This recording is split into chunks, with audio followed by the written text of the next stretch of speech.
Hello friends, आज की इस वीडियो में हम देखने वाले हैं सर्वोच्च न्यायालय यानी कि सुप्रीम कोर्ट के बारे में, जो कि एग्ज़ाम पॉइंट ऑफ व्यू से मोस्ट इम्पोर्टेंट है। तो इस टॉपिक को मैंने बिल्कुल बेसिक तरीके से सिंपल लैंग्वेज में आपको समझाने वाला हूं, और इससे रिलेटेड जितने भी इम्पोर्टेंट पॉइंट बनते हैं जो कि प्रीवियस ईयर एग्ज़ाम में आया हुआ है, उन सभी पॉइंट को हम डिस्कस करेंगे ताकि एग्ज़ाम में एक भी क्वेश्चन इस टॉपिक से रिलेटेड आपसे ना छूटे। और इस वीडियो के जो सेकंड पार्ट बनने वाला है वो प्रीवियस ईयर एग्ज़ाम में आया हुआ जो भी क्वेश्चन है उन सभी क्वेश्चन को हम देखने वाले हैं। तो चलिए हम इस टॉपिक को देखते हैं पूरे बेसिक के साथ, वो भी सिंपल लैंग्वेज में। हम सर्वोच्च न्यायालय यानी कि सुप्रीम कोर्ट को स्टार्ट करने से पहले उसका जो हिस्ट्री है उन हिस्ट्री को थोड़ा सा जान लेते हैं, ताकि आपको समझ में आ सके कि हमारा सुप्रीम कोर्ट यानी कि सर्वोच्च न्यायालय कैसे स्थापित हुआ था। तो पहला पॉइंट क्या कहता है, 1773 के रेगुलेटिंग एक्ट में पहली बार सुप्रीम कोर्ट की स्थापना का प्रावधान किया गया था, और 26 जनवरी 1774 में कलकत्ता में प्रथम सुप्रीम कोर्ट की स्थापना की गई थी। सर एलिजा इम्पे इस सुप्रीम कोर्ट के प्रथम मुख्य न्यायाधीश थे।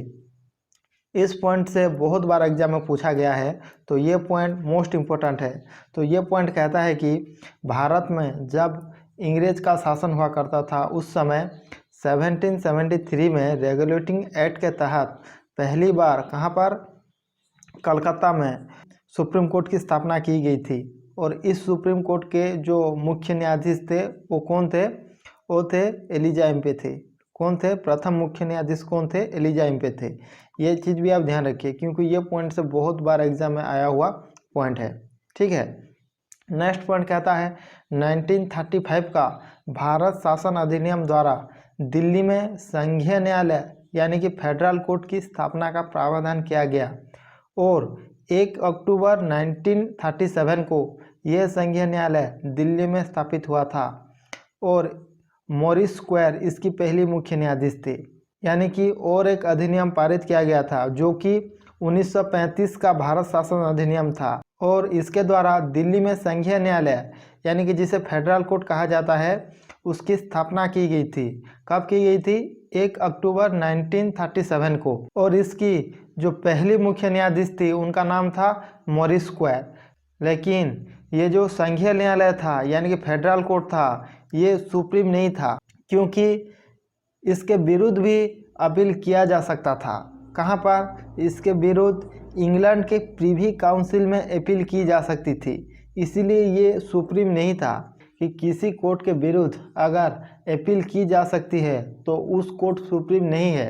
ये चीज़ आप ध्यान रखिए। इसीलिए जो 1935 का भारत शासन अधिनियम द्वारा जो फेडरल कोर्ट का स्थापना की गई थी वो फेडरल कोर्ट सुप्रीम नहीं था, क्योंकि इस संघीय न्यायालय यानी कि फेडरल कोर्ट जो भी राय देता है, जो भी जजमेंट देता है, उस जजमेंट के विरुद्ध हम इंग्लैंड के प्रीवी काउंसिल में अपील कर सकते हैं। इसीलिए ये फेडरल कोर्ट जो था वो सुप्रीम नहीं था।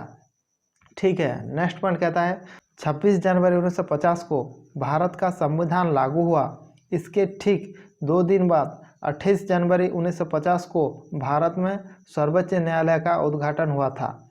यानी कि 26 जनवरी 1950 को भारत का संविधान लागू हुआ था। कब लागू हुआ था, 26 जनवरी 1950 को भारत का संविधान पूर्ण रूप से लागू हुआ था। ठीक है, और इसके ठीक 2 दिन बाद 28 जनवरी 1950 को भारत में सर्वोच्च न्यायालय का उद्घाटन हुआ था, जो कि दिल्ली में है। वर्तमान में जो सुप्रीम कोर्ट है भारत का वो दिल्ली में है। नेक्स्ट चलते हैं, नेक्स्ट आता है भारत की सुप्रीम कोर्ट भारत की राजधानी नई दिल्ली में है। तो हमारा जो सुप्रीम कोर्ट है वो कहाँ पर है, वो भारत की राजधानी नई दिल्ली में है। ठीक है, नेक्स्ट पॉइंट क्या कहता है, भारतीय संविधान के भाग 5 का अनुच्छेद 124 उच्चतम न्यायालय की स्थापना और गठन से संबंधित है। यानी कि भारतीय संविधान में जो भाग 5 है उस भाग 5 के अंदर जो अनुच्छेद 124 दी गई है वो सुप्रीम कोर्ट की स्थापना और गठन के बारे में कहता है। ये चीज़ भी आप ध्यान रखिए। ठीक है, नेक्स्ट आता है भारतीय संविधान में एकीकृत न्यायपालिका की व्यवस्था की गई है। तो ये एकीकृत न्यायालय क्या है, इसको आप इस सिंपल तरीके से समझिए। भारतीय संविधान में न्यायिक व्यवस्था को 3 भागों में बांटा गया है। वो कौन कौन सा है? तो सबसे ऊपर जो होता है वो सुप्रीम कोर्ट होता है, ठीक है, जो कि सेंट्रल में सुप्रीम कोर्ट होता है, ठीक है। नेक्स्ट आता है हाई कोर्ट, जो कि स्टेट लेवल पे होता है हाई कोर्ट, ठीक है। और जो डिस्ट्रिक्ट लेवल पे होता है, जो कि डिस्ट्रिक्ट कोर्ट होता है, वो हाई कोर्ट के अंडर आते हैं। और जो हाई कोर्ट होता है वो सुप्रीम कोर्ट के अंडर आता है। यानी कि न्यायिक व्यवस्था की जो 3 स्तर होते हैं उसमें से जो सुप्रीम कोर्ट जो राय देगा उस राय को, यानी कि उस जजमेंट को हाई कोर्ट और डिस्ट्रिक्ट कोर्ट मानने के लिए बाध्य हैं, ठीक है। हाई कोर्ट और डिस्ट्रिक्ट कोर्ट सुप्रीम कोर्ट के जो ऑर्डर देंगे उस ऑर्डर को, यानी कि उस जजमेंट को, उस फैसला को मानने के लिए हाई कोर्ट और डिस्ट्रिक्ट कोर्ट बाध्य हैं। तो ये कहा जाता है कि एकीकृत न्यायपालिका का व्यवस्था है, यानी कि सुप्रीम कोर्ट के जो जजमेंट दिया जाएगा उस जजमेंट को हाई कोर्ट और सुप्रीम कोर्ट मानने के लिए बाध्य हैं, ठीक है। इसीलिए भारतीय संविधान में एकीकृत न्यायपालिका की व्यवस्था की गई है, यानी कि सुप्रीम कोर्ट के अंडर में जो भी होंगे हाई कोर्ट और डिस्ट्रिक्ट कोर्ट वो काम करेंगे। ये चीज़ आप ध्यान रखिए, ठीक है। नेक्स्ट आता है संविधान के व्याख्याकार और संरक्षक सर्वोच्च न्यायालय है। यानी कि संविधान में जो भी कठिनाई आती है किसी भी जजमेंट देने में, उसका व्याख्या करता है और संविधान का संरक्षक करता है सुप्रीम कोर्ट। ये चीज़ भी आप ध्यान रखिए। नेक्स्ट आता है संविधान के भाग 5 में अनुच्छेद 124 से अनुच्छेद 147 तक सर्वोच्च न्यायालय के संगठन, अधिकार क्षेत्र एवं शक्तियों आदि का वर्णन है।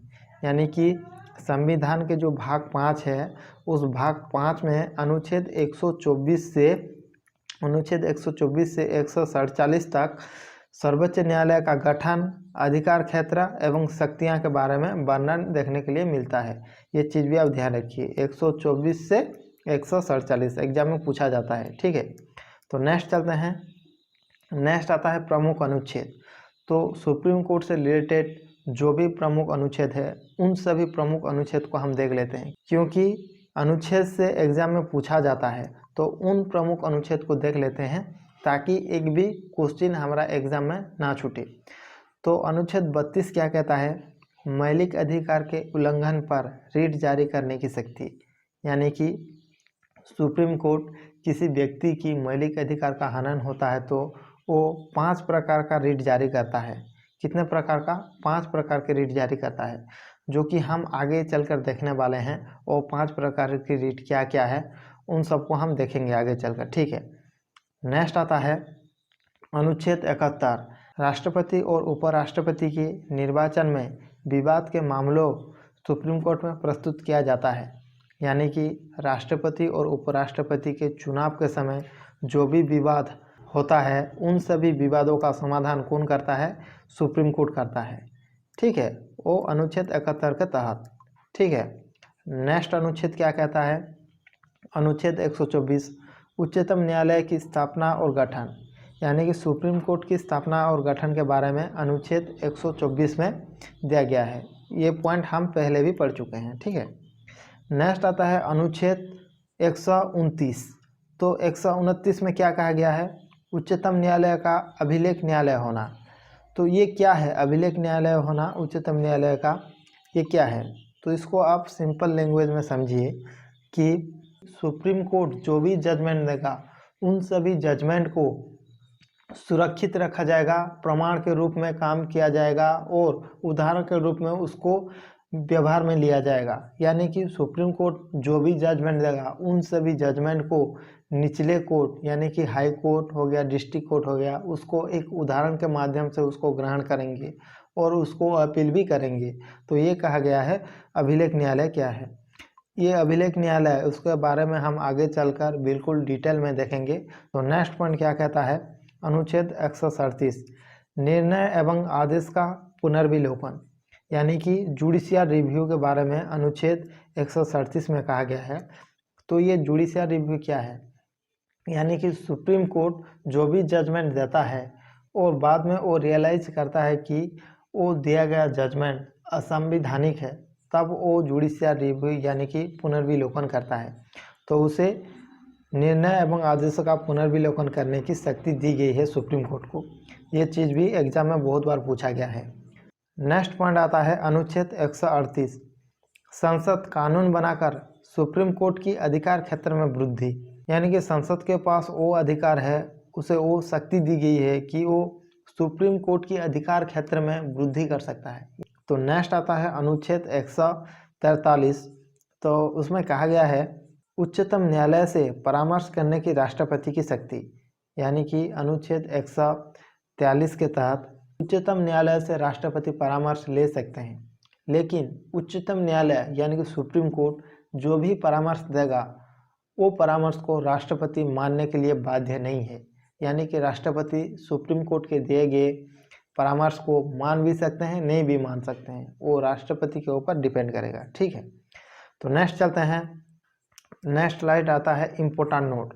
तो उसमें क्या इम्पोर्टेंट नोट है उसको हम देख लेते हैं। तो उसमें पहला पॉइंट क्या आता है, भारत की सुप्रीम कोर्ट के प्रथम मुख्य न्यायाधीश श्री हीरालाल जे कानिया, यानी कि प्रथम मुख्य न्यायाधीश श्री हीरालाल जे कानिया, और कहीं कहीं जगह हरिलाल जे कानिया भी देखने के लिए मिलेगा। ठीक है, तो ये चीज़ भी आप ध्यान रखिए। तो ये हीरालाल यानी कि हरिलाल जे कानिया के बारे में और भी इम्पोर्टेंट पॉइंट है, उसको मैं आपको बताता हूँ। पद पर रहते हुए निधन हुए पहले मुख्य न्यायाधीश थे, यानी कि वो पद पर रहते हुए उनका मृत्यु हुआ था, तो ऐसे होने वाला वो पहले मुख्य न्यायाधीश थे। ठीक है, और ये फेडरल कोर्ट में आखिरी न्यायाधीश रह चुके हैं, जो कि 1 अक्टूबर 1937 को दिल्ली में स्थापित हुआ था। यानी कि हीरालाल जे कानिया, वो मैंने आपको बताया था कि जो फेडरल कोर्ट था वो सुप्रीम नहीं था। ठीक है, फिर भी वो देश का सर्वोच्च न्यायालय हुआ करता था, तो उसमें उस फेडरल कोर्ट यानी कि संघीय न्यायालय के आखिरी मुख्य न्यायाधीश थे। ये चीज़ भी आप ध्यान रखिए। नेक्स्ट पॉइंट आता है हीरालाल जे कानिया से रिलेटेड। वो डॉक्टर राजेंद्र प्रसाद को हीरालाल जे कानिया ने ही शपथ दिलाई थी, यानी कि हीरालाल जे कानिया ने ही, जो भारत के प्रथम राष्ट्रपति थे, उन्हें शपथ दिलाई थी हीरालाल यानी कि हरिलाल जे कानिया। ये चीज़ भी आप ध्यान रखिए। नेक्स्ट पॉइंट आता है भारत की सुप्रीम कोर्ट के प्रथम महिला मुख्य न्यायाधीश फातिमा बीबी थी, यानी कि भारत की सुप्रीम कोर्ट की प्रथम महिला मुख्य न्यायाधीश कौन थे, फातिमा बीबी थे। कौन थे, फातिमा बीबी। ये चीज़ भी आप ध्यान रखिए। नेक्स्ट आता है भारत के मुख्य न्यायाधीश ने राष्ट्रपति के रूप में काम किया जस्टिस HM हिदायतुल्ला, यानी कि भारत के मुख्य न्यायाधीश ने जो कि राष्ट्रपति के रूप में कार्य किया था, उनका नाम क्या था, SM हिदायतुल्ला। तो कब ऐसे होता है, जब देश में राष्ट्रपति की अनुपस्थिति होती है, साथ ही साथ उपराष्ट्रपति भी उनके पद पर अनुपस्थित रहते हैं, तो उसी समय भारत के राष्ट्रपति के पद का दायित्व तुलाते हैं भारत के मुख्य न्यायाधीश, यानी कि सुप्रीम कोर्ट के चीफ जस्टिस उस समय भारत के राष्ट्रपति के पद पर कार्य करते हैं। तो वो उस पद पर कार्य करने वाला प्रथम व्यक्ति कौन थे, HM हिदायतुल्ला। ठीक है, नेक्स्ट आता है सबसे लंबे समय तक चीफ जस्टिस ऑफ इंडिया रहे हैं, वो कौन रहे हैं, YV चंद्रचूड़। YV चंद्रचूड़ जो हैं वो सबसे लंबे समय तक सुप्रीम कोर्ट के चीफ जस्टिस रहे हैं। ठीक है, नेक्स्ट पॉइंट आता है सबसे कम समय तक चीफ जस्टिस ऑफ इंडिया रहे हैं कमल नारायण सिंह। कौन है, कमल नारायण सिंह जो हैं वो सबसे कम समय तक चीफ जस्टिस ऑफ इंडिया रहे हैं, वो 17 दिन तक चीफ जस्टिस ऑफ इंडिया रहे हैं। ये चीज़ भी आप ध्यान रखिए। तो नेक्स्ट चलते हैं। नेक्स्ट आता है योग्यताएं, यानी कि सुप्रीम कोर्ट के जो न्यायाधीश बनने के लिए जो भी योग्यता चाहिए, उन सभी योग्यता को हम देख लेते हैं। वो भारत का नागरिक हो, ये तो है भाई, भारत का नागरिक तो होना ही पड़ेगा। नेक्स्ट आता है वो कम से कम 5 वर्ष के लिए एक या अधिक उच्च न्यायालय का न्यायाधीश रहा हो। तो उसमें कहा गया है कि वो 5 वर्ष के लिए एक या अधिक हाई कोर्ट में चीफ जस्टिस रहे हों। तो इसमें यह दिया गया है, यानी कि ये भी अगर नहीं है, यानी कि ये भी क्वालिफिकेशन नहीं है, तब भी चलेगा, तब भी चलेगा। वो किस केस में चलेगा, वो कम से कम 10 वर्ष के लिए एक या अधिक उच्च न्यायालय में अधिवक्ता यानी कि एडवोकेट होना चाहिए। यानी कि अगर कोई व्यक्ति 5 वर्ष के लिए उच्चतम न्यायालय यानी कि हाई कोर्ट में न्यायाधीश ना भी रहा हो तब भी चलेगा, लेकिन किस केस में चलेगा, वो 10 वर्ष के लिए अधिवक्ता यानी कि एडवोकेट होना चाहिए, यानी कि 10 वर्ष के लिए वो लॉयर होना चाहिए, वकील होना चाहिए एक या अधिक हाई कोर्ट में, तब भी चलेगा। ठीक है, अगर ये दोनों केस भी नहीं है, यानी कि ये दोनों केस भी नहीं है तब भी चलेगा, तब भी चलेगा। तो किस केस में चलेगा, ये दोनों केस अगर नहीं है तब भी चलेगा, तो किस केस में चलेगा, वो चलेगा वो राष्ट्रपति की राय में एक प्रतिष्ठित न्यायवादी यानी कि कानून का ज्ञाता हो, यानी कि राष्ट्रपति के नज़र में वो एक अच्छे कानून का ज्ञाता हो, जानकार रखते हो कानून का, तब भी वो सुप्रीम कोर्ट के न्यायाधीश बन सकते हैं। तो इस केस में अभी तक एक भी सुप्रीम कोर्ट के न्यायाधीश नहीं बने हैं, जो भी बने हैं ये दोनों केस से। ठीक है, तो इसमें आप एक चीज़ ध्यान रखिए कि पहली चीज़ तो ये कि वो भारत का नागरिक होना चाहिए। ठीक है, उसके बाद वो 5 वर्ष तक एक या अधिक हाईकोर्ट में न्यायाधीश होना चाहिए। अगर वो न्यायाधीश नहीं भी हैं तो वो क्या है, वो 10 वर्ष तक एक या अधिक हाईकोर्ट में अधिवक्ता यानी कि एडवोकेट यानी कि वकील लॉयर होना चाहिए। यह भी नहीं है तो फिर वो क्या होना चाहिए, वो राष्ट्रपति के नज़र में एक अच्छे कानून का ज्ञाता होना चाहिए, यानी कि कानून के बारे में अच्छे जानकारी रखते हो, उस व्यक्ति भी सुप्रीम कोर्ट के न्यायाधीश हो सकते हैं। तो ये चीज़ आप ध्यान रखिए, ये दोनों जगह यह लगा हुआ है, यानी कि और ये चीज़ भी आप ध्यान रखिए। तो लॉजिकली क्वेश्चन बन जाता है, तो भारत का नागरिक होना ये ज़रूरी है, लेकिन ये जो मैंने आपको दिया है तीनों जो पॉइंट है उसमें यह लगा हुआ है, यानी कि ये तीनों पॉइंट में से जो एक भी होगा और भारत का नागरिक होगा तो वो सुप्रीम कोर्ट के न्यायाधीश बन सकता है। ये चीज़ भी आप ध्यान रखिए। नेक्स्ट आता है उनकी नियुक्ति। तो उसमें कहा गया है कि आर्टिकल 124 के अनुसार राष्ट्रपति उच्चतम न्यायालय के न्यायाधीश और उच्च न्यायालय के न्यायाधीश से परामर्श करने के बाद न्यायाधीश की नियुक्ति करते हैं। चीफ जस्टिस ऑफ इंडिया से ज़रूर सलाह करते हैं। सुप्रीम कोर्ट, ठीक है, और सुप्रीम कोर्ट और हाई कोर्ट, यानी कि ये चीज़ आप ध्यान रखिए, सुप्रीम कोर्ट और हाई कोर्ट के न्यायाधीश से परामर्श लेते हैं। कौन लेते हैं भाई, राष्ट्रपति लेते हैं। और उसके साथ साथ सुप्रीम कोर्ट ऑफ इंडिया के जो मुख्य न्यायाधीश हैं उनसे भी परामर्श लेते हैं, तब जाकर राष्ट्रपति सुप्रीम कोर्ट के न्यायाधीश को नियुक्ति करते हैं। तो ये चीज़ आप ध्यान रखिए कि वो हाई कोर्ट के न्यायाधीश से भी परामर्श करते हैं, ये चीज़ आप ध्यान रखिए। हाई कोर्ट के न्यायाधीश से भी वो परामर्श करते हैं सुप्रीम कोर्ट के जज को नियुक्ति देते वक्त। ठीक है, या फिर आप ऐसे समझिए कि राष्ट्रपति सुप्रीम कोर्ट और हाई कोर्ट के ऐसे न्यायाधीश जिसके साथ राष्ट्रपति विचार विमर्श करना आवश्यक समझते हैं, उनके साथ विचार विमर्श करके राष्ट्रपति सुप्रीम कोर्ट की विचारपति को नियुक्त करते हैं। तो सुप्रीम कोर्ट के जो विचारपति हैं उनका नियुक्ति कौन करता है, उनका नियुक्ति करते हैं प्रेसिडेंट, भारत के जो प्रेसिडेंट होते हैं वो करते हैं। ठीक है, नेक्स्ट चलते हैं। नेक्स्ट पॉइंट क्या कहता है, अनुच्छेद 124 के तहत भारतीय संविधान में कहा गया है कि भारत का एक सर्वोच्च न्यायालय होगा जिसमें एक मुख्य न्यायाधीश होगा तथा 7 से अधिक अन्य न्यायाधीश नहीं हो सकते, पर संसद को कानून द्वारा न्यायाधीशों की संख्या बढ़ाने का अधिकार है। तो अनुच्छेद 124 में ये कहा गया है कि भारत में जो मूल संविधान था उसमें एक मुख्य न्यायाधीश और 7 अन्य न्यायाधीश होंगे और टोटल 8 न्यायाधीश होंगे। तो ये कहा गया है भारत के जो मूल संविधान में। तो लेकिन उसमें कहा गया है कि ये चीज़ इम्पोर्टेंट है, तो संसद को उस अधिकार दी गई है, शक्ति दी गई है कि वो कानून बनाकर न्यायाधीशों की संख्या बढ़ा सकती है। ठीक है, मूल संविधान में कहा गया है कि एक मुख्य न्यायाधीश होगा तथा 7 से अधिक अन्य न्यायाधीश होंगे, यानी कि टोटल 8 न्यायाधीश होंगे, मूल संविधान में कही गई है। ठीक है, लेकिन संसद कानून बनाकर न्यायाधीशों की संख्या बढ़ा सकती है। तो ये चीज़ भी आप ध्यान रखिए। तो मूल संविधान में एक मुख्य न्यायाधीश और 7 अन्य न्यायाधीश थे, तो टोटल 8 न्यायाधीश होते थे मूल संविधान में। लेकिन वर्तमान समय में एक मुख्य न्यायाधीश और 33 अन्य न्यायाधीश हैं, तो टोटल कितने हैं, 34 न्यायाधीश है सुप्रीम कोर्ट में वर्तमान समय में। ठीक है, तो ये चीज़ भी आप ध्यान रखिए, मोस्ट इम्पोर्टेंट है। पूछा जाता है कि मूल संविधान में कितने न्यायाधीश की बात की गई है, तो मूल संविधान में 8 न्यायाधीश की बात की गई है, जो कि एक मुख्य न्यायाधीश और 7 अन्य न्यायाधीश, टोटल 8 न्यायाधीश की बात की गई है मूल संविधान में।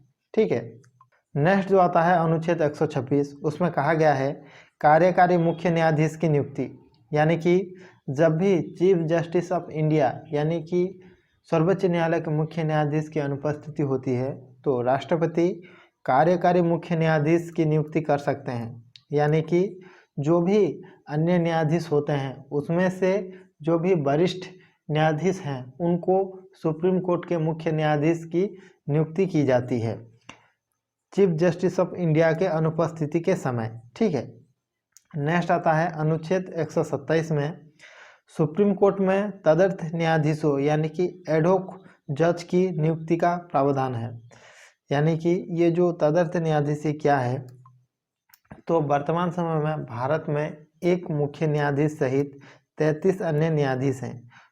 ये जो अन्य 33 न्यायाधीश हैं तो उन न्यायाधीश में से कई अनुपस्थित होते हैं, तो उनके कार्यों को संभालने के लिए जो न्यायाधीश नियुक्त की जाती है उसको तदर्थ न्यायाधीश कहा जाता है। तो उन तदर्थ न्यायाधीश का नियुक्ति कौन करते हैं, वो भी राष्ट्रपति ही करते हैं, तो ये चीज़ भी आप ध्यान रखिए। तो नेक्स्ट चलते हैं, नेक्स्ट आता है न्यायाधीशों की नियुक्ति प्रक्रिया, यानी कि न्यायाधीशों की जो नियुक्ति प्रक्रिया है उसको हम देख लेते हैं। तो 1950 से 1993 तक, यानी कि 1950 से 1993 तक जो भी प्रोसीजर रहा है उसको देखते हैं।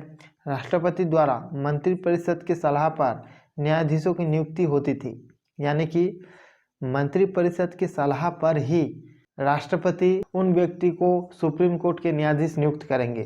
कब तक, 1950 से 1993 तक, यानी कि मंत्रिपरिषद जिस भी व्यक्ति को चुनेंगे उन चुने हुए व्यक्ति को राष्ट्रपति द्वारा नियुक्त की जाती थी। लेकिन 1993 से वर्तमान समय तक वो प्रोसीजर को बंद किया गया और एक नया प्रोसीजर चलाई गई जो कि कॉलेजियम सिस्टम है।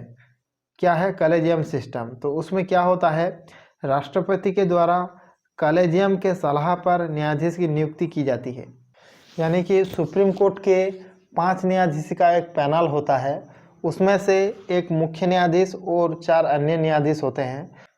उन 5 न्यायाधीशों का एक पैनल होता है, उन पैनल को कॉलेजियम कहा जाता है और उन कॉलेजियम ने ही जो भी कैंडिडेट का सिलेक्शन करेंगे उसके हिसाब से राष्ट्रपति उन व्यक्ति को सुप्रीम कोर्ट के न्यायाधीश नियुक्त करेंगे। तो ये चीज़ भी आप ध्यान रखिए, जो कि वर्तमान समय तक वो चला आ रहा है। ठीक, नेक्स्ट आता है मुख्य न्यायाधीश की नियुक्ति की प्रक्रिया। तो मुख्य न्यायाधीश की नियुक्ति किस प्रक्रिया से होता है, वो संविधान में उल्लेख है या नहीं, उन सभी को हम देख लेते हैं। मुख्य न्यायाधीश की नियुक्ति की प्रक्रिया संविधान में उल्लेख नहीं है, तो मुख्य न्यायाधीश की जो भी नियुक्ति की प्रक्रिया है वो संविधान में उल्लेख नहीं है, ये चीज़ आप ध्यान रखिए। तो नेक्स्ट पॉइंट क्या आता है, परंपरा। राष्ट्रपति के द्वारा सुप्रीम कोर्ट के सबसे वरिष्ठ न्यायाधीश को मुख्य न्यायाधीश नियुक्त करने की प्रक्रिया चला आ रहा है, यानी कि यहाँ पर कहा गया है कि जो भी सुप्रीम कोर्ट के न्यायाधीश हैं उनमें से जो सीनियर है यानी कि जो वरिष्ठ हैं तो उन्हें मुख्य न्यायाधीश के पद पर नियुक्त करने की प्रक्रिया यानी कि परंपरा चला आ रहा है। तो ये चीज़ आप ध्यान रखिए कि जो सबसे वरिष्ठ न्यायाधीश होंगे, जो कि सबसे सीनियर होंगे, उन्हें मुख्य न्यायाधीश के रूप में नियुक्त करते हैं राष्ट्रपति, ये चीज़ भी आप ध्यान रखिए। लेकिन यहाँ पर कुछ अपवाद देखने के लिए मिलता है, क्योंकि परंपरा का 2 बार उल्लंघन हो चुका है, तो उन्हें भी हम देख लेते हैं कि कहाँ पर परंपरा का उल्लंघन हुआ है। इंदिरा गांधी के सरकार के समय 1973 में और 1977 में 2 बार इस परंपरा का उल्लंघन हुआ है, जो कि अजित नाथ रे को जूनियर थे, उन्हें वरिष्ठ नहीं थे और जूनियर थे, उन्हें सुप्रीम कोर्ट के मुख्य न्यायाधीश के रूप में बनाया गया था। कब, 1973 में। और दूसरी बार हमीदुल्ला बेग, जिसे 1977 में मुख्य न्यायाधीश के रूप में नियुक्त किया गया था। ये दोनों वरिष्ठ नहीं थे, यानी कि वो दोनों सीनियर नहीं थे, ये दोनों जूनियर थे। तो परंपरा का 2 बार उल्लंघन हुआ है, ये चीज़ भी आप ध्यान रखिए। ठीक है, तो नेक्स्ट चलते हैं। नेक्स्ट आता है शपथ। सर्वोच्च न्यायालय के न्यायाधीश अपना पद ग्रहण करने से पहले राष्ट्रपति अथवा उसके द्वारा नियुक्त व्यक्ति के समक्ष शपथ लेते हैं। यानी कि सर्वोच्च न्यायालय के जो मुख्य न्यायाधीश हैं वो राष्ट्रपति उनको शपथ दिलाते हैं। यानी कि सर्वोच्च न्यायालय के जो मुख्य न्यायाधीश है यानी कि चीफ जस्टिस ऑफ इंडिया, उनको कौन शपथ दिलाता है? उनको शपथ दिलाते हैं राष्ट्रपति, यानी कि देश के प्रेसिडेंट जो है सुप्रीम कोर्ट के मुख्य न्यायाधीश को शपथ दिलाते हैं। ठीक है। नेक्स्ट आता है महाभियोग यानी कि इम्पीचमेंट।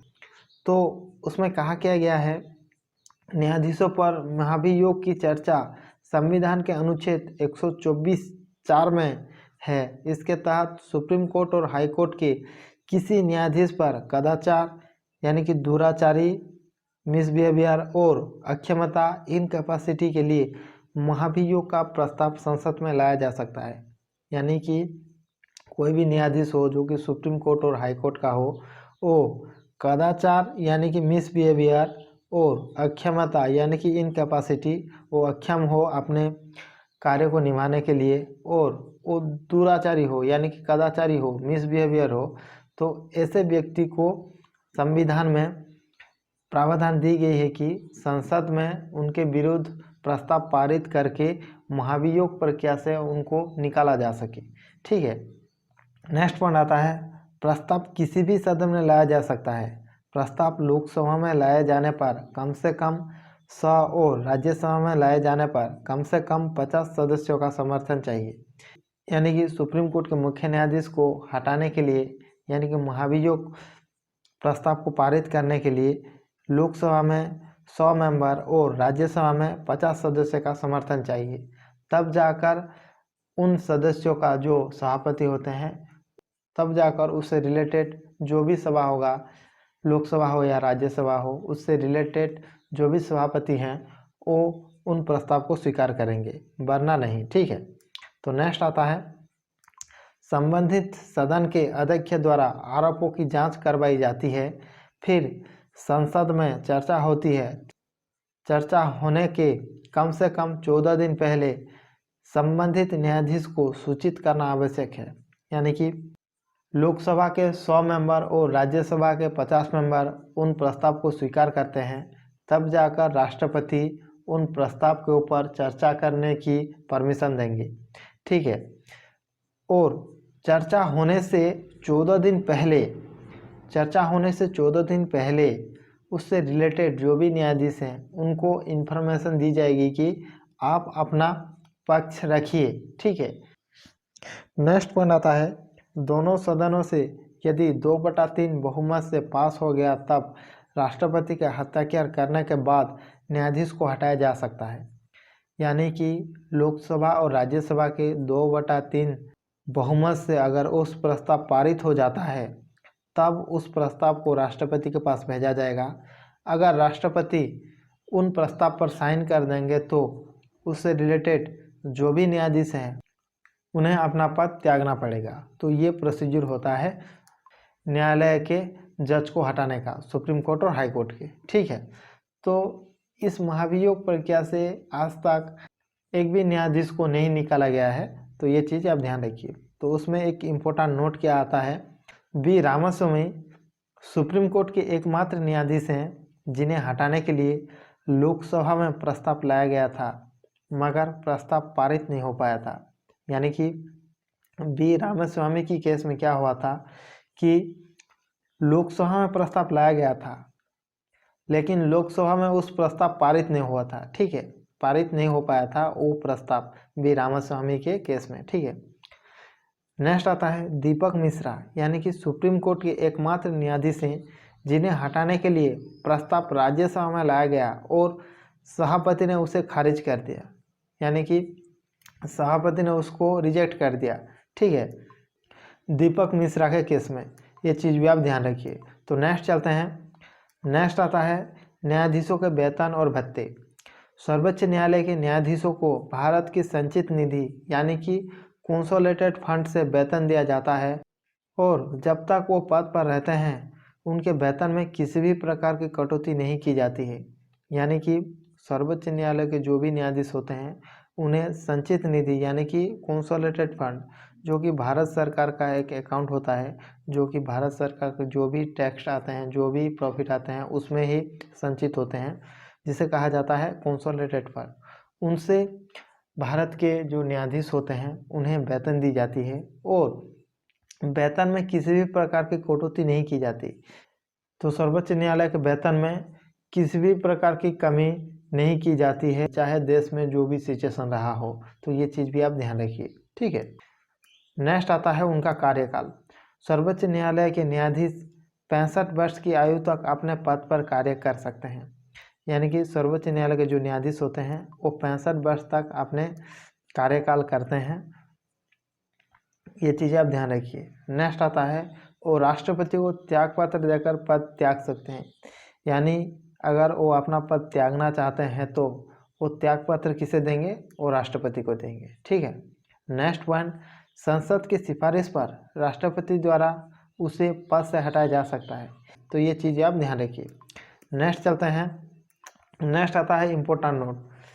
रिटायरमेंट के बाद भारत सरकार या किसी भी राज्य सरकार के अधीन कोई लाभ के पद पर नहीं रह सकते और ना ही किसी न्यायालय में वकालत कर सकते हैं। जब भी भारत के मुख्य न्यायाधीश को 65 वर्ष हो जाता है और वो रिटायर लेते हैं, उसके बाद कोई भी लाभ के पद पर नहीं रह सकते और ना ही किसी न्यायालय में वो वकील रह सकते हैं, यानी कि वकालत नहीं कर सकते हैं, ठीक है, रिटायरमेंट के बाद। ये चीज़ भी आप ध्यान रखिए। नेक्स्ट आता है सर्वोच्च न्यायालय की शक्तियाँ एवं क्षेत्राधिकार। सर्वोच्च न्यायालय को जो भी शक्तियाँ आती हैं उसका जो क्षेत्राधिकार आता है उन सभी को देख लेते हैं, क्योंकि उससे भी एग्ज़ाम में बहुत बार पूछा जाता है। तो उसमें पहला आता है मूल अथवा प्रारंभिक अधिकार। तो मूल अथवा प्रारंभिक अधिकार में क्या क्या आता है? भारत सरकार vs राज्य सरकार, यानी कि भारत सरकार और राज्य सरकार के विरुद्ध जो भी केसेस होते हैं उनका निर्णय कौन लेता है? उनका निर्णय लेता है सुप्रीम कोर्ट। राज्य और राज्य सरकार, यानी कि दो राज्य के मध्य जो भी मुठभेड़ है उनका भी फैसला कौन सुनाता है? सुप्रीम कोर्ट ही करता है। नेक्स्ट आता है भारत सरकार vs राज्य सरकार, यानी कि राज्य सरकार का कोई गुट है और भारत सरकार में जो भी मतभेद पैदा होता है उनका भी सुनवाई कौन करता है? सुप्रीम कोर्ट ही करता है। तो उसमें कहा गया है नेक्स्ट पॉइंट, आर्टिकल 71 राष्ट्रपति और उपराष्ट्रपति के चुनाव से संबंधित विषय। तो ये तो उसमें आता है मूल अधिकार अथवा प्रारंभिक अधिकार में, ठीक है। ये तीनों आता है मूल अधिकार अथवा प्रारंभिक अधिकार में, लेकिन ये नहीं आता है आर्टिकल 71, जो कि राष्ट्रपति और उपराष्ट्रपति के चुनाव में जो भी विवाद देखने के लिए मिलता है उन विवाद का फैसला कौन सुनाता है? सुप्रीम कोर्ट सुनाता है। ये मूल अधिकार में नहीं आता है, यहाँ पर मैंने लिख दिया हूँ, ठीक है। नेक्स्ट चलते हैं। नेक्स्ट आता है रीट अधिकार। तो अनुच्छेद 32 में ये कहा गया है कि मौलिक अधिकार के उल्लंघन पर रीट जारी करने की शक्ति, यानी कि किसी भी व्यक्ति का अगर मौलिक अधिकार का हनन होता है तो सुप्रीम कोर्ट और हाई कोर्ट 5 प्रकार के रीट जारी करते हैं। ये चीज़ आप ध्यान रखिए, सुप्रीम कोर्ट और हाई कोर्ट। तो रीट जारी करने की शक्ति हाई कोर्ट के पास में भी है, ठीक है, और सुप्रीम कोर्ट के पास तो है ही है, उसके बाद हाई कोर्ट के पास भी है रीट जारी करने की शक्ति। तो जो सुप्रीम कोर्ट और हाई कोर्ट है वो 5 प्रकार के रीट जारी करते हैं। तो उसमें क्या आता है? बंदी प्रत्यक्षीकरण, जिसे हेबियस कॉर्पस कहा जाता है। नेक्स्ट आता है उत्प्रेषण, स्टैट्यूटरी। 3 नंबर पे आता है परमादेश, मांडामस। 4 नंबर पे आता है प्रतिषेध, प्रोहिबिटेशन, और 5 नंबर पे आता है अधिकार पुच्छा, यानी कि क्यूरेंटो। तो ये 5 प्रकार के जो रीट हैं उन रीट के बारे में मैंने एक सेपरेट वीडियो बना चुका हूँ, तो मेरे चैनल पर जाइए और उस वीडियो को भी देख लीजिए। यहाँ पर मैं एक एक को बिल्कुल बेसिक तरीके से मैं समझाया हूँ, तो आपसे एक भी क्वेश्चन गलत नहीं होगा रीट से। तो आप मेरा चैनल पे जाइए और बिल्कुल सिंपल लैंग्वेज में पूरे बेसिक के साथ मैंने समझाया हूँ, वो रीट को भी देख लीजिए, क्योंकि रीट से भी एग्ज़ाम में पूछा जाता है, ठीक है। तो चलते हैं नेक्स्ट आता है अपीली अधिकारिता। क्या आता है? अपीली अधिकारिता। तो अनुच्छेद 132 के अंतर्गत देश का सबसे बड़ा अपीलीय न्यायालय सर्वोच्च न्यायालय है। इससे भारत के सभी उच्च न्यायालय के निर्णय के विरुद्ध अपील सुनने का अधिकार है। इसके अंतर्गत 3 प्रकरण आते हैं, यानी कि कोई भी हाई कोर्ट अगर किसी विषय पर जजमेंट देता है तो उस जजमेंट के विरुद्ध आप सुप्रीम कोर्ट में अपील कर सकते हैं और उस अपील को सुप्रीम कोर्ट ग्रहण करेगा। तो उसमें ये कहा गया है, जिसमें आता है संवैधानिक मामले, दीवानी मामले, नेक्स्ट आता है फौजदारी मामले। तो ये जो दीवानी मामले और फौजदारी मामले हैं, उन सभी मामले को मैंने आगे चलकर बिल्कुल बेसिक से और सिंपल लैंग्वेज में समझाया हूँ। तो चलते हैं आगे, वो देख लेते हैं कि दीवानी मामले और फौजदारी मामले क्या है। आगे मैंने उस वीडियो में समझाया है। तो बचता है ये संवैधानिक मामले। तो संविधान से रिलेटेड जो भी कन्फ्यूजन होता है उसको अच्छे तरीके से समझाता है और व्याख्या कौन करता है, वो करता है सुप्रीम कोर्ट। तो नेक्स्ट आता है सलाहकारी अधिकारिता। तो उसमें कहा गया है अनुच्छेद 143 के अनुसार राष्ट्रपति संवैधानिक मामले में सर्वोच्च न्यायालय से परामर्श ले सकते हैं, पर सलाह को मानने या ना मानना राष्ट्रपति के ऊपर निर्भर करता है। वो राष्ट्रपति के ऊपर डिपेंड करेगा कि सुप्रीम कोर्ट दिए गए सलाह यानी कि परामर्श को वो माने या ना माने। ठीक है, तो नेक्स्ट चलते हैं। नेक्स्ट आता है न्यायिक पुनर्विलोकन यानी कि जुडिशियल रिव्यू। तो अनुच्छेद 137 के तहत सर्वोच्च न्यायालय को अपने निर्णय पर पुनर्विचार करने तथा सुधारने की शक्ति देता है। यानी कि सुप्रीम कोर्ट जो भी निर्णय देता है, अगर इस निर्णय को सुप्रीम कोर्ट बाद में वो रियलाइज करता है कि वो जो दिया गया जजमेंट है उस जजमेंट असंवैधानिक है, तो उस समय वो अपना रिव्यू कर सकता है। नेक्स्ट पॉइंट कहता है यदि कोई कानून या आदेश संविधान के विपरीत हो तो उसे असंवैधानिक घोषित करना। यानी कि जो भी सुप्रीम कोर्ट अपना जजमेंट देता है और बाद में वो रियलाइज करता है कि वो जो जजमेंट दिया है वो असंवैधानिक है यानी कि संविधान के विपरीत है, तो उस समय वो अपना जजमेंट का रिव्यू कर सकता है। ठीक है, न्यायिक पुनर्विलोकन की उत्पत्ति संयुक्त राज्य अमेरिका से मानी जाती है। यानी कि जो जुडिशियल रिव्यू है वो संयुक्त राज्य अमेरिका से ली गई है। ये चीज़ें आप ध्यान रखिए। नेक्स्ट आता है अमेरिका के मुख्य न्यायाधीश मार्शल ने प्रथम बार न्यायिक पुनर्विलोकन की शक्ति की प्रयोग की थी। यानी कि जो जुडिशियल रिव्यू है उसका प्रथम प्रयोग कौन किया था, वो किया था अमेरिका के मुख्य न्यायाधीश मार्शल ने। ठीक है, ये चीज़ भी आप ध्यान रखिए, एग्जाम में पूछा जाता है। नेक्स्ट आता है उच्चतम न्यायालय अभिलेख न्यायालय के रूप में काम करता है। तो मैंने आपको बताया था कि आर्टिकल 129 में घोषणा की गई है कि सुप्रीम कोर्ट अभिलेख न्यायालय होगा और उसको अपनी अवमानना के लिए दंड देने का भी अधिकार है। अर्थात सुप्रीम कोर्ट जो भी निर्णय सुनाएगा उस निर्णय को निचले कोर्ट उदाहरण के माध्यम में उसको लेंगे और उसको अपने जजमेंट में प्रयोग करेंगे। तो ये चीज़ कहा गया है आर्टिकल 129 के तहत। अगर कोई भी न्यायाधीश सुप्रीम कोर्ट की अवमानना करता है तो उस न्यायाधीश को दंड दिया जाएगा। ठीक है, नेक्स्ट पॉइंट कहता है सुप्रीम कोर्ट के सभी निर्णय सुरक्षित रखे जाएंगे ताकि सभी अधीनस्थ न्यायालय उन्हें पूर्व उदाहरण के लिए प्रस्तुत कर सकते हैं। यानी कि सुप्रीम कोर्ट जो भी निर्णय देगा उन सभी निर्णयों को सुरक्षित रखे जाएंगे और उस निर्णय को अधीनस्थ जो कि निचला कोर्ट होगा उसको उदाहरण के माध्यम में वो उपयोग करेगा। ठीक है, मान लीजिए कि कोई बलात्कारी को आजीवन कारादंड दिया गया तो निचले कोर्ट भी ऐसे बलात्कारी के केस के मामले में उस अभियुक्त व्यक्ति को आजीवन कारादंड देंगे। तो इसमें अभिलेख न्यायालय का मतलब ये होता है। ठीक है, अगर कोई भी सुप्रीम कोर्ट की अवमानना करता है तो उसे दंड दिया जाएगा, चाहे वो कोई न्यायाधीश क्यों ना हो।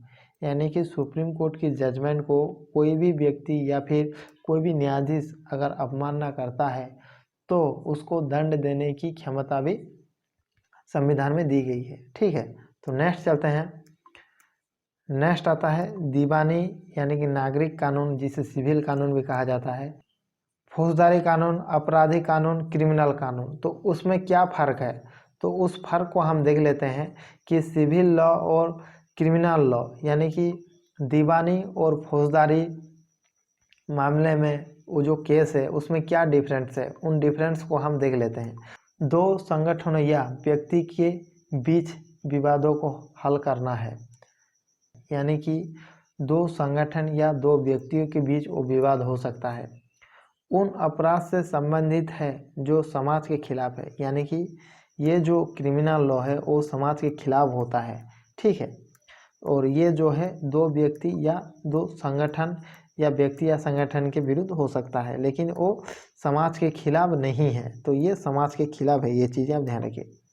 नागरिक कानून संपत्ति, धन, आवास, तलाक, तलाक की स्थिति में बच्चे की कस्टडी आदि से संबंधित है।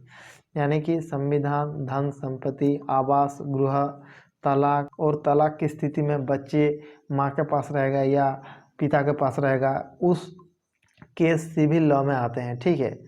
दीवानी कानून में ये सब कुछ आते हैं। और उसके जो अपोजिट होते हैं आपराधिक कानून, हत्या, बलात्कार, आगजनी, डकैती, हमला आदि जैसे गंभीर आरोपों से संबंधित है। तो ये जो आपराधिक कानून होता है उसमें क्या आता है, हत्या, बलात्कार, आगजनी, डकैती, हमला, मारपीट, खून, ये सब कुछ कहाँ पर आता है, क्रिमिनल लॉ में आता है। तो ये अंग्रेजी में देखेंगे तो ये पता चल रहा है ये सिविल लॉ है और ये क्रिमिनल लॉ है, ठीक है। फिर भी एग्ज़ाम में कंफ्यूज बनता है, तो इसलिए मैंने दोनों को बिल्कुल सिंपल लैंग्वेज में लिया हूँ ताकि आप अच्छे से समझ आ सकें और कॉन्सेप्ट को पकड़ सकें, ठीक है। नेक्स्ट आता है नागरिक कानून का उद्देश्य किसी व्यक्ति या संगठन के अधिकार की रक्षा करता है। यानी कि नागरिक कानून किसी व्यक्ति और संगठन की जो अधिकार, उनके अधिकार में जो आते हैं, व्यक्ति हो या संगठन हो, उसकी रक्षा करता है। लेकिन आपराधिक कानून का उद्देश्य अपराधियों को दंडित करना और समाज की रक्षा करना, कानून और व्यवस्था बनाए रखना। यानी कि आपराधिक कानून में जो भी अपराध होता है उन अपराधियों को दंड देना होता है और समाज की संतुलन बनाए रखना होता है, जो कि सामाजिक संतुलन होता है, और कानून और व्यवस्था बनाए रखना, ये सब कुछ आता है क्रिमिनल लॉ में, ठीक है। तो नेक्स्ट आता है गलत काम करने वाले पर शिकायतकर्ता या पीड़ित पक्ष द्वारा मुकदमा चलाया जाता है। यानी कि जो भी गलत काम करेगा तो उसके विरुद्ध शिकायतकर्ता या पीड़ित पक्ष द्वारा मुकदमा चलाया जाएगा, ठीक है। वो कोर्ट में मुकदमा चलेगा, उसमें कहा गया है। लेकिन अपराधी व्यक्ति पर कानून की अदालत में मुकदमा चलाया जाएगा, लेकिन आरोपी व्यक्ति पर कानूनी अदालत यानी कि मुकदमा वो कोर्ट में चलाया जाएगा, उसमें ये कहा गया है, ठीक है। नेक्स्ट आता है अपराधी को कानून के तहत कोई सज़ा नहीं है, लेकिन पीड़ित पक्ष को मुआवजा मिलता है। यानी कि अपराधी को कानून के तहत कोई भी सज़ा नहीं दी जाएगी, लेकिन उसको मुआवजा दी जाएगी। लेकिन उसके अपोजिट में है अपराधी को कानून के मामले में किए गए अपराध की गंभीरता के अनुसार सज़ा दी जाती है या जुर्माना लगाया जा सकता है। यानी कि अपराध की गंभीरता को देखते हुए उसको दंड यानी कि कोई सज़ा दी जाती है या फिर उसको जुर्माना देने की व्यवस्था की गई है। तो ये होता है सिविल लॉ और क्रिमिनल लॉ में अंतर। तो एग्जाम में पूछा जाता है और स्टूडेंट उसमें कंफ्यूज होते हैं, तो इसलिए मैंने यहाँ पर दोनों को लिख दिया है, ठीक है। तो नेक्स्ट चलते हैं। नेक्स्ट आता है अदर इम्पोर्टेंट नोट, यानी कि सुप्रीम कोर्ट से रिलेटेड जो भी इम्पोर्टेंट नोट बनते हैं उन सभी नोट को मैंने यहाँ पर इकट्ठा करके लिख दिया हूँ। इससे बाहर एग्जाम में नहीं पूछा जाएगा। तो पहला पॉइंट क्या कहता है, सर्वोच्च न्यायालय के न्यायाधीश कामकाज के लिए अंग्रेजी भाषा का प्रयोग किया जाता है। यानी कि सुप्रीम कोर्ट का जो भी कामकाज होता है, यानी कि ऑफिशियल जो भी काम होता है वो सब कुछ अंग्रेजी भाषा में ही होता है, ये चीज़ भी आप ध्यान रखिए। तो नेक्स्ट चलते हैं, जब राष्ट्रपति और उपराष्ट्रपति दोनों के पद खाली हो तब उनके काम भारत के मुख्य न्यायाधीश करेगा। यानी कि जब देश में राष्ट्रपति और उपराष्ट्रपति का पद खाली हो तो उस समय देश के जो चीफ जस्टिस ऑफ इंडिया होते हैं वो राष्ट्रपति के पद का कार्यभार संभालते हैं, ये चीज़ भी आप ध्यान रखिए, ठीक है। नेक्स्ट पॉइंट आता है, सुप्रीम कोर्ट के जजों की संख्या को संसद बदल सकता है। तो उसमें कहा गया है कि सुप्रीम कोर्ट के जो भी जज की संख्या होते हैं उन जज की संख्या को संसद कानून बनाकर बदल सकता है। यानी कि संसद कानून बनाकर सुप्रीम कोर्ट के जो न्यायाधीश होते हैं उनकी संख्या में वृद्धि कर सकता है, और जो भी नियुक्त न्यायाधीश हैं वो अगर कदाचार और अक्षमता ये दोनों देखने के लिए मिलता है तो संसद कानून बनाकर उन विचारपति के विरुद्ध महाभियोग ला सकता है। ठीक है, तो नेक्स्ट पॉइंट आता है केशवानंद भारती। बाद में उच्चतम न्यायालय ने संविधान के मूल ढांचे का सिद्धांत प्रतिपादित किया था। तो ये जो केशवानंद भारती हैं वो केरल के हैं। तो ये केशवानंद भारती का केस क्या है, तो उनका जो केस है भारत में सबसे लंबे समय तक चलने वाला केस है। तो ये कहता है कि भारतीय संसद को ये अधिकार नहीं है कि संविधान के मूल ढांचे को बदल सके, तो उसमें कहा गया है केशवानंद भारती के केस में। ठीक है, नेक्स्ट पॉइंट आता है केशवानंद भारती के बाद में सर्वोच्च न्यायालय ने कहा था कि संसद को मूल अधिकार में संशोधन करने की शक्ति प्राप्त है, पर संविधान के मूल ढांचे में संशोधन नहीं कर सकता। यानी कि केशवानंद जो भारती का जो केस है, संसद को तो ये अधिकार है कि मूल अधिकार में संशोधन करने की शक्ति प्राप्त है, परंतु वो संविधान के मूल ढांचे में संशोधन नहीं कर सकता। तो ये कहा गया है केशवानंद भारती के बाद। ठीक है, तो नेक्स्ट चलते हैं। नेक्स्ट आता है भारत की सुप्रीम कोर्ट भारत की राजधानी नई दिल्ली में स्थित है। मुख्य न्यायाधीश को यह अधिकार है कि उच्चतम न्यायालय का स्थान कहीं और स्थानांतरित कर सकते हैं, मगर ऐसा निर्णय राष्ट्रपति की पूर्व अनुमति के बाद ही ले सकते हैं। यानी कि वर्तमान में जो भारत के सुप्रीम कोर्ट है वो दिल्ली में स्थित है, लेकिन मुख्य न्यायाधीश अगर दिल्ली से अगर कहीं सुप्रीम कोर्ट को स्थानांतरित करना चाहते हैं तो उसके लिए राष्ट्रपति की पूर्व अनुमति की ज़रूरत है। तो उसमें ये कहा गया है। ठीक है, नेक्स्ट आता है अनुच्छेद 145। तो उसके तहत क्या कहा गया है, संविधान की व्याख्या से संबंधित मामलों में संविधान पीठ का गठन किया जा सकता है। कम से कम 5 न्यायाधीश उसमें शामिल होते हैं। यानी कि अगर संविधान का व्याख्या करना हो, उससे रिलेटेड जो भी जजमेंट देना हो, तो इस कंफ्यूजिंग केस में, तो ऐसे केस में कम से कम 5 न्यायाधीश का पैनल होता है, जो कि अड नंबर में होता है। 5 होगा, 7 होगा, 11 होगा, 13 होगा, ऐसे होगा, क्योंकि उनका जजमेंट समान ना हो, एक अड संख्या में आए ताकि कोई एक डिसीजन में पहुंच सके। इसीलिए अड संख्या में लेते हैं संविधान की व्याख्या के क्षेत्र में, जो कि 5 से अधिक जज बैठते हैं। ठीक है, और उसमें अपना डिसीजन देते हैं, यानी कि एक निश्चित फैसले तक पहुंचते हैं। तो इसमें यह कहा गया है अनुच्छेद 145 में। तो फ्रेंड्स, आज के लिए बस इतना ही। यहाँ पर हमने सुप्रीम कोर्ट को बिल्कुल बेसिक से पूरे सिंपल लैंग्वेज में हमने देखा। तो अगर आपने इस वीडियो को स्टार्टिंग से एंडिंग तक अगर देख लेते हैं तो आपका एक भी क्वेश्चन एग्ज़ाम में गलत नहीं होगा और हर एक क्वेश्चन आप एग्ज़ाम में कर आएंगे। तो ये टॉपिक आपके लिए कंप्लीट है, इससे बाहर एग्ज़ाम में क्वेश्चन नहीं आएगा। अगर आप मेरी इस वीडियो से नया कुछ सीख पाएँ और आपको अगर मेरा ये वीडियो अच्छा लगा तो वीडियो को लाइक और चैनल को सब्सक्राइब कीजिए। जय हिंद, जय भारत।